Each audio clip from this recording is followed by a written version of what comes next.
ሌላው ግሎባል ዋርሚንግ እና ክላይሜት ቼንጅ የሚለውን እንይ።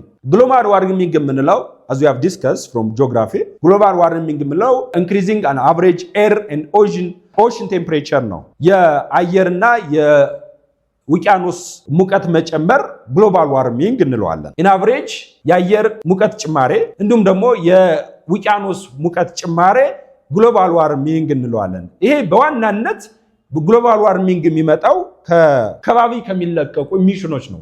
ለምሳሌ ከካርቦን ዳይኦክሳይድ ኢሚሽን ምንለው ድንጋይ ከሰል የሚያወጣው ኢሚሽን አለ።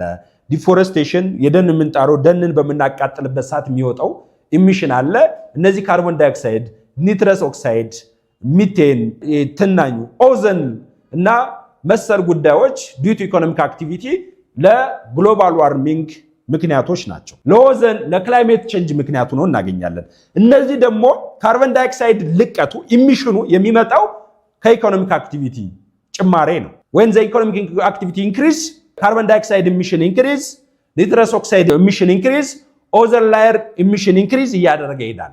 ስለዚህ ይህ ኢሚሽን በሚጨምርበት ሰዓት ግሎባል ዋርሚንግ ይመጣል።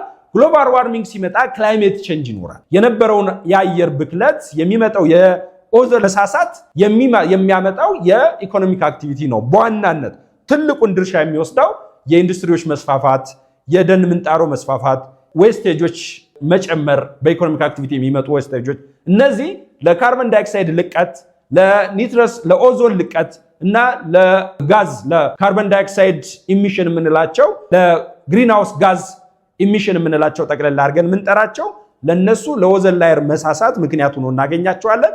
ይህ ደግሞ የሚመጣው በዋናነት ወደ 70-80% የሚወስደው ከኢንዱስትሪ እና ከኢኮኖሚክ አክቲቪቲ ነው። ከኢንዱስትሪ መሰል ኢኮኖሚክ አክቲቪቲዎች የሚለቀቅ ዌስቴጅ የሚለቀቅ ኢሚሽን የሚያመጣው ችግር ሆኖ እናገኘዋለን። ስለዚህ ለግሎባል ዋርሚንግ እና ለክላይሜት ቼንጅ ትልቁን ድርሻ የሚወስደው ኢኮኖሚክ አክቲቪቲ ነው። ሶ ክላይሜት ቼንጅ the variation that mean state climate persisting extended period ነው። ቫሪዬሽን ነው። ክላይሜት ቼንጅ የምንለው ከነበረው ሁናቴ ከነበረው የአየር ጸባይ አዲስ የአየር ጸባይ ሲመጣ ፐርሲስታንስ የሆነ የአየር ጸባይ ሲቀየር ክላይሜት ቼንጅ እንለዋለን። እሱን ጂኦግራፊ ሰብጀክታችሁ ነው። ሪዛልቲንግ ፍሮም አትሮ ጋዝ ኢሚሽን ግሪንሃውስ ጋዝ ኢሚሽን የሚመጣ ቼንጅ ነው ክላይሜት ቼንጅ በዋናነት። ሶ ክላይሜት ቼንጅ ኢዝ ሩት ኮዙ የኢኮኖሚክ አክቲቪቲ መሆኑን ለማሳየት ያለው። ከዛም ሎንግ ተርም ክላይሜት ቼንጅ ይመጣል። ሶ ኮንሲኩዌንሱ ከክላይሜት ቼንጅ ጋር የሚመጡ ፕሮብሌሞችና ኮዞቹ ምንድናቸው የሚለውን ስናይ ቅድም እንዳየነው የኢኮኖሚክ አክቲቪቲ መስፋፋት የምጣኔ ሀብት እንቅስቃሴያችን ሲስፋፋ ተጨማሪ የግሪንሃውስ ጋዝ ኢሚሽን ይጨምራል።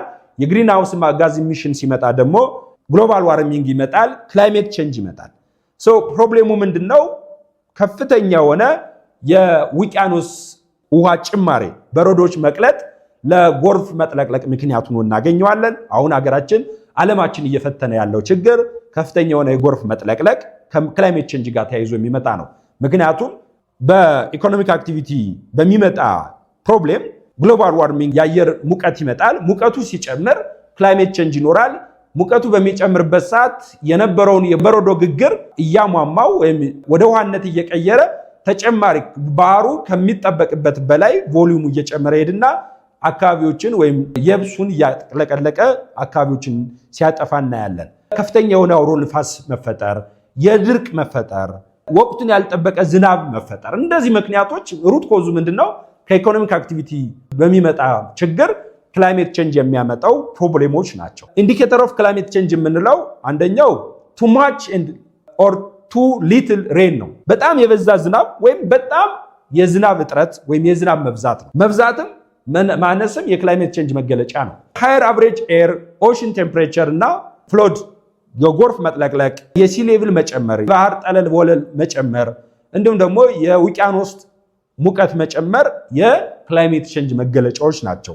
ሌላው ለክላይሜት ቼንጅ መገለጫ የምንለው ሬዝ ኤንድ ሜልቲንግ ጋላሪስ ኤስ ካፕ ኮልድ ዳይ ኮልድ ናይትስ የሚባሉ ነገሮች በጣም ቀዝቃዛ አሁን እያየነው ያለ ነው። በተለይ በእኛ ሀገር ላይ በጣም የቀዘቀዘ አየር ወይም በጣም የሚሞቅ አየር የክላይሜት ቼንጅ መገለጫ ነው።